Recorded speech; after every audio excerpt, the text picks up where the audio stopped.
जी बिस्मिल्लाहिर्रहमानिर्रहीम अस्सलाम वालेकुम। Welcome to your channel Trade Dojo. मैं आपका दोस्त काशिफ। उम्मीद करता हूँ आप लोग सब खैर ऑफिस से होंगे। तो आज मार्केट ने नेगेटिव क्लोजिंग दी। आइए देखते हैं मार्केट ने कैसा परफॉर्म किया है। जैसे कि आज 22 जून है और ट्यूसडे का डे, तो मार्केट की क्लोजिंग जो आई है वो हमारे पास आई है 42,458 के ऊपर। मार्केट ने 67 पॉइंट जस्ट जो है मार्केट ने लेस किए। परसेंटेज में देखें तो 0.16% बनते हैं। वॉल्यूम की बात करें तो वॉल्यूम हमारे पास जो है कुछ खास जनरेट नहीं हुई। जस्ट तकरीबन अगर आप देखें तो 11.25 करोड़ के करीब जो है वॉल्यूम जनरेट हुए हैं।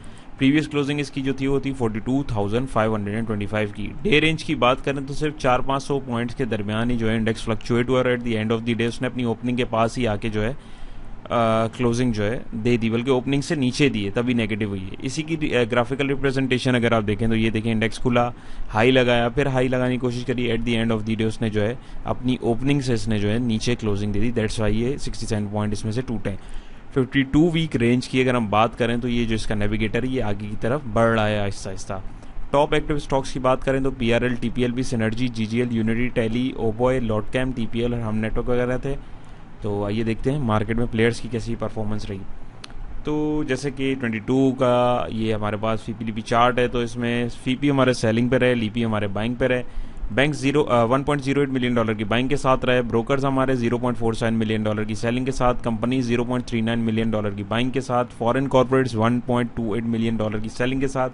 फॉरेन इंडिविजुअल 0.01 मिलियन डॉलर की सेलिंग के साथ। हमारे इंडिविजुअल 0.71 मिलियन डॉलर की बाइंग के साथ।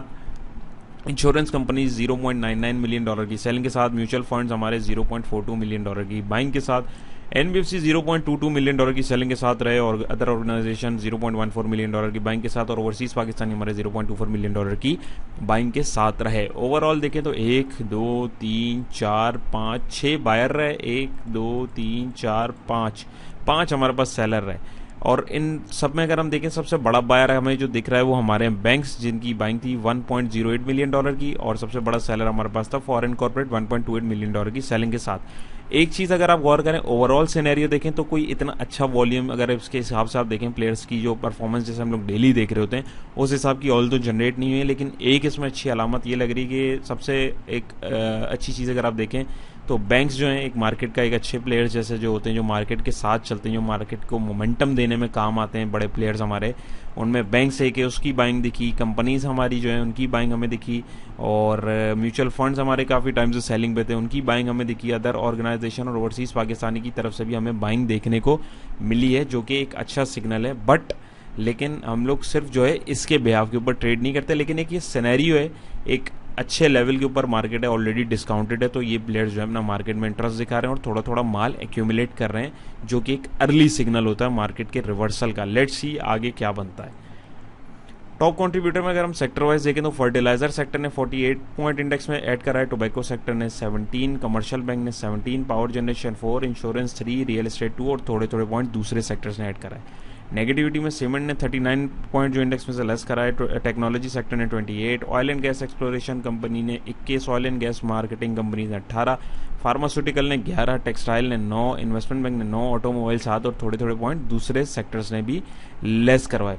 इन्हीं में अगर हम टॉप कंट्रीब्यूटर में अगर स्क्रिप्ट देखें सबसे ज़्यादा एफएफसी ने इंडेक्स में पॉइंट ऐड करा है 51 पॉइंट्स, एमसीबी ने 27, बीएचएल ने 26, पीएकेटी ने 17, लॉटकैम 10, ईफर्ड 9, ईपीसीएल 7, एआईसीएल 3 और थोड़े थोड़े पॉइंट दूसरे स्क्रिप्ट्स में भी ऐड करा है। अपार्ट फ्रॉम दैट अगर नेगेटिविटी देखें तो कोलगेट ने 19 पॉइंट लेस करा है, पीओएल ने 17 पॉइंट, एमईबीएल ने 16, लक 14, टीआरजी 13, एंग्रो 13, एसएनजीबी 12 और थोड़े थोड़े पॉइंट दूसरे स्क्रिप्ट्स में भी लेस करा है। अच्छा, इसके अंदर अगर आप एक चीज़ देखें मार्केट के अंदर वैसे ही जो अगर आप यहाँ पे दोबारा मैं आऊँ तो वैसे ही देखें तो कोई इतनी ज़्यादा एक्टिविटी नहीं हुई है, ऑल तो वॉल्यूम्स हमारे पास काफ़ी अच्छे एक्सचेंज हुए हैं।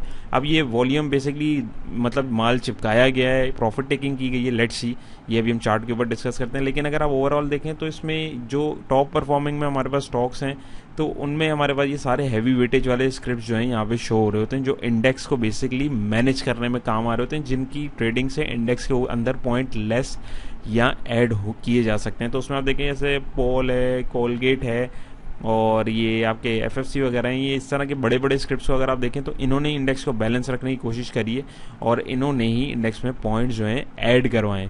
तो मार्केट की ओवरऑल जो सिचुएशन है, आप बाकी सेक्टर्स में अगर आप देखना चाहें यहाँ पे देखें तो कोई इतना खास इसके अंदर जो है हमें वेटेज देखने को नहीं मिला कि यहाँ पे इतनी कोई ज़्यादा क्वांटिटीज़ एक्सचेंज हुई हो।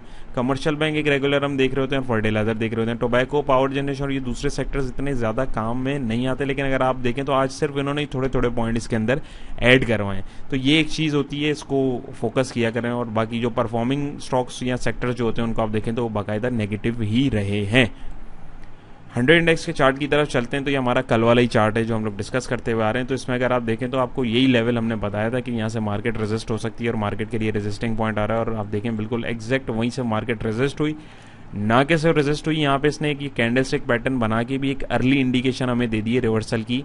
इन्वर्टेड हैमर या शूटिंग स्टार पैटर्न इसको आप बोल सकते हैं, उसको अगर आप देखें तो यहाँ पे हमें एक इंडिकेशन मिली है कि यहाँ पे जितने लोगों ने यहाँ पे बैठे थे यहाँ पे आज प्रॉफिट टेकिंग करी है और हमें ये ओवरऑल उसके अंदर भी देखने को मिला है। और इसके अलावा आप देखें तो एक मार्केट की ये मेजर सपोर्ट रह चुकी है, इसने एक दफ़ा इसको रिटेस्ट करना था, आज उसने कर लिया। और नॉट ओनली दैट, इसके अलावा आप देखें तो मार्केट के पास ये 3 मूविंग एवरेजेस आप ऊपर देख रहे हैं जो 100, 200 और 50 का हम लोग लगा के रखते हैं। तो अभी यहाँ तक अगर मार्केट को आना है तो मार्केट को बहुत जान लगानी पड़ेगी, और मार्केट यहीं पे आके जो है आज इसने अपने आप को जो है हल्का करना शुरू कर दिया। और यहाँ पे अगर आप गौर करें तो यहाँ पे सिर्फ ये लेवल ही नहीं आ रहा है, इसके अलावा आप देखें तो ये 50 का मूविंग एवरेज भी हमारा इसके साथ टकरा रहा है, ये एक रेजिस्टेंस का काम कर रहा है। और वॉल्यूम की अगर आप बात करें नीचे अगर मैं आपको दिखाऊं तो देखें वॉल्यूम भी हमारे एवरेज वॉल्यूम से ज़्यादा जो है एक्सचेंज हुए हैं। तो इंडिकेटर्स को अगर हम देखें, इंडिकेटर क्या कहते हैं, तो इंडिकेटर में हम देखें RSI भी जो है थोड़ा नीचे की तरफ आने की कर रहा है, 51 के ऊपर है। मैकडी को देखें तो वो भी इसने जो है पॉजिटिव सिग्नल जनरेट किया हुआ है, वॉल्यूम इसके अंदर बढ़ना शुरू हो रहा है। और इस वाले इंडिकेटर की बात करें तो इसके अंदर भी एक बाय कॉल ओवरऑल जनरेट हुई है, लेकिन हमें प्राइस एक्शन जो है वो हमें कुछ और ही बता रहा है। और ये इंडिकेटर्स जितने हैं ये इस प्राइस एक्शन को ही फॉलो करते हैं, लेकिन थोड़ी देर बाद अपडेट लेते हैं।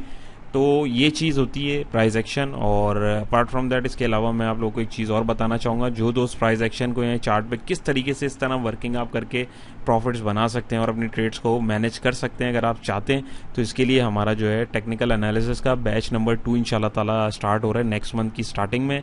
2 जुलाई हमारे पास जो है लास्ट रजिस्ट्रेशन की डेट है, और 4 से इंशाल्लाह ताला बाय मंडे जो है हमारी क्लासेज जो हैं वो हम लोग स्टार्ट कर देंगे। और क्लासेस जो है रिकॉर्डेड फॉर्मेट में भी इंशाल्लाह ताला आपको मिलेंगी, और दुनिया के किसी भी कोने से आप इसको देख सकते हैं। और जूम से हम लोग जो है अपनी क्लासेस जो हैं उसको आप लोगों के साथ शेयर करेंगे, जूम सॉफ्टवेयर जो है ऑनलाइन क्लासेस या मीटिंग अटेंड करने के लिए। तो अगर आप इंटरेस्टेड हो और आपको कोई मालूमात चाहिए हो तो आप हमारे नंबर के ऊपर भी हमसे रब्ता कर सकते हैं, डिस्क्रिप्शन में आप मज़ीद मालूमात देख सकते हैं। तो ये सारी चीज़ें। और अपार्ट फ्रॉम दैट कोर्स की जो फ़ीस है वो सिर्फ 3000 रुपये, कोई बहुत ज़्यादा नहीं है, नॉमिनल सी फ़ीस है, लेकिन इंशाल्लाह ताला उसके अंदर आपको बहुत डिटेल में बहुत सारी चीज़ें सिखाई जाएंगी। और इसके अलावा हमारी आप वीडियोज़ में जाके या डिस्क्रिप्शन में लिंक शेयर कर दूंगा, हमारे फर्स्ट बैच के जो स्टूडेंट्स हैं उनका फीडबैक भी आप देख सकते हैं। तो अपार्ट फ्रॉम दैट अगर आप देखें तो मार्केट की करंट सिचुएशन अब कल की क्लोजिंग के बाद पता लगेगी कि मार्केट कहाँ पे अपने आप को मूव करने की कोशिश कर रही है। मेरे हिसाब से जो है ये एक अर्ली जो है इंडिकेशन है, मेरे हिसाब से कल मार्केट जो है नेगेटिव हो सकती है, क्योंकि इसने आज एक अर्ली सिग्नल हमें जनरेट कर दिया है। बाकी लेट्स सी क्या बनता है। आप लोगों को मशवरा है कि अगर आपको अपने स्क्रिप्ट में प्रॉफिट हो रहा है तो उसको काइंडली बुक कीजिए, और अगर एक और डिप मिले तो उसके ऊपर उसको बाइंग पोजीशन उसकी बनाए। अल्टीमेटली अगर आप देखें ना तो अल्टीमेटली इंडेक्स का मुंह नीचे की तरफ है, छोटे छोटे बाउंसेस जरूर आते रहेंगे। अगर ये बाउंसेस को अगर ये लेट सपोज क्रॉस भी करता तो हद मार के इंडेक्स 44,100 44,200 तक जाएगा, लेकिन उसके लिए बहुत जान लगानी पड़ेगी इंडेक्स को। तो लेट्स सी क्या होता है। तो ये थी आज की मार्केट की एनालिसिस। बाकी इंशाल्लाह ताला अगली वीडियो में आप लोगों के साथ और मज़ीद चीज़ों को शेयर करेंगे। अपना बहुत सारा ख्याल रखिएगा, दुआओं में याद रखिएगा। अल्लाह हाफ़िज़।